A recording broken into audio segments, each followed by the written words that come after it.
Okay, before we start, we have here, name it. Describe or state the function of the following objects. You just name the object that you see on the screen directly or any description. Ready? Ready. Okay. Here's the first image. Who wants to describe the image on the screen? Car. Please raise your hand to be recognized, please. Let's have the first one. Yes, ma'am? A pink car. Let's see if this is a pink car. Do you agree? Yes. Okay, this is a pink car used for transportation. Correct. Let's have the next one. How about this one? Who wants to describe this object on the screen? Yes, ma'am? It's a golden one. It's a golden one. Is she good? Yes. That's now the correct answer. It's a golden wristwatch to tell time. Very good. Let's have the next one. This one. Let's go over with the back. I see some hands at the back also.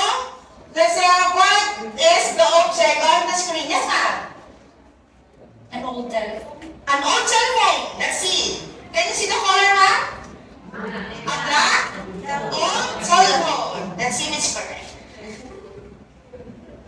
Obviously, here's an old black telephone that is used for communication. Do you find it easy to describe these words? Yes. Why? Because you are familiar with objects. You always see them, right?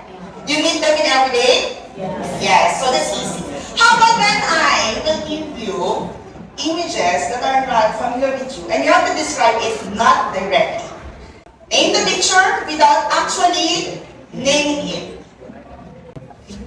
Can you do this one? That's fine. If you cannot do this alone, I will help you. I will guide you, no problem. Let's have this first image. Describe this image without directly naming it. Who wants to try? Do not say the real name of that thing. Describe. Yes. Who wants to try? This is my description. Yes. Ma'am.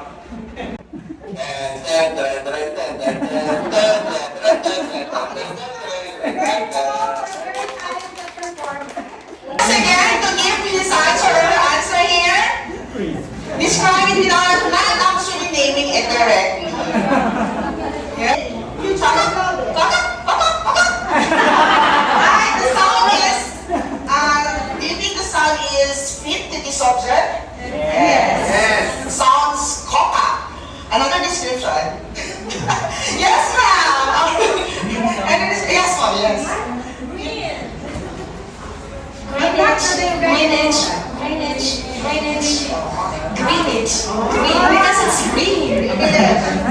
This is a very greenish one. Okay, I heard some correct descriptions, but we can complete the descriptions by saying this is a green being staring at a glowing rectangle because this object is holding something, right? Okay, let's have the next one. But the answers are correct in describing with different type of descriptions.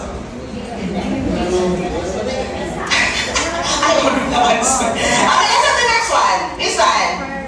It's a being that is regarded as divine by the Egyptians. Yeah. Okay, there is something here that Roberto has given the answer for from, this is an object from, what did he say? A divine object coming from Egyptian. Sometimes, at this time, we just focus on what we see here and describe the image. So this is a furry animal inside a soft, square thing. Is the description correct? Yes. Another one. I'll give you a chance also to give your almost correct or perfect answer. The last object would be... Okay, let's try. What is the answer? A black and white walker carrying a tiny storage box on its back. Okay, this time, what have you noticed? Is it easy to describe? It's difficult. The second set of photos is difficult. Why do you think? Yes, Roberto. Kaya pigilan ang sariling sabihin ang tama dahil mali ang hinihingi ni teacher. It's hard to understand because this time we are not familiar with how we will describe the object. So other one, you are familiar with it. The other one, it's not familiar. Okay. What is the connection of this in our lesson? Today, we will read a poem entitled A Martian by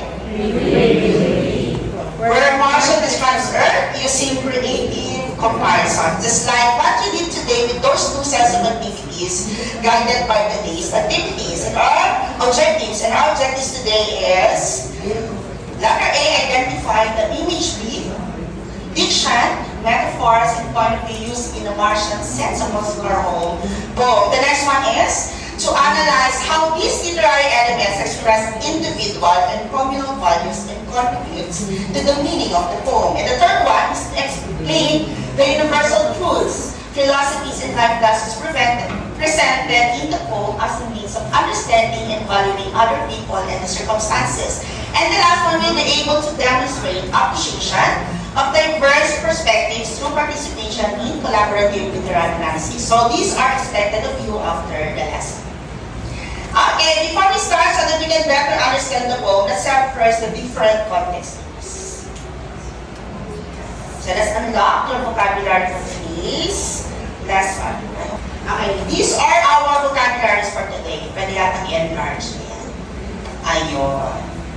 Okay, we have here the different words, but we need to match in its definition. What is the first one? Ordinary. The first one is to calm down or make feel better. Writing H, a loud cry, an instrument or machine, and a book. So please look at the emphasized words. Those words will be given a definition from this one. And let's match it. Except the first one. The experts are still trying to figure out the meaning of the engravings on the wall. The engravings of the wall. What do you think is the match word here or phrase? Who wants to do it in front, please? Very good. Let's have the next one. Caroline trying to work with apparatus for her project. The emphasized word is apparatus. Is it a writing H? A loud cry? An instrument or machine? Or a book? Yes, Julius. An instrument or a machine. An instrument or a machine. Let's see. Thank you very much. We will check your answers later on all together. Let's have the next one. Carlo borrowed a capstone from the library. Capstone would be a book. Thank you very much. Let's see. A book. How about the next one? Soothe. The mother tried to soothe the crying baby with her lullaby. Yes, ma'am? A loud cry. Let's see. Next, and of course, the last one would be the last sentence. Let's put this writing edge to the last one. Do you think all answers are correct? Any changes here? Before we correct your answers for the vocab. No. Yes, ma'am. You want to correct? What would be the changes here? The first one should be writing H. Okay, let's see. Pabalik-balik natin. Transpose back. That's natin sila. Okay. Is this what you want, Nakshi? No, not yet. Not yet. Another. The fourth one should be to calm down or Okay, here now, please do you what you want. I cannot manage it anymore now. Okay. Just for age. Wow. We're in the 21st century. Yes, correct. Congratulations. Let's give a hand to everybody. We have all the words correct now and we know the different vocabularies so that we can understand them.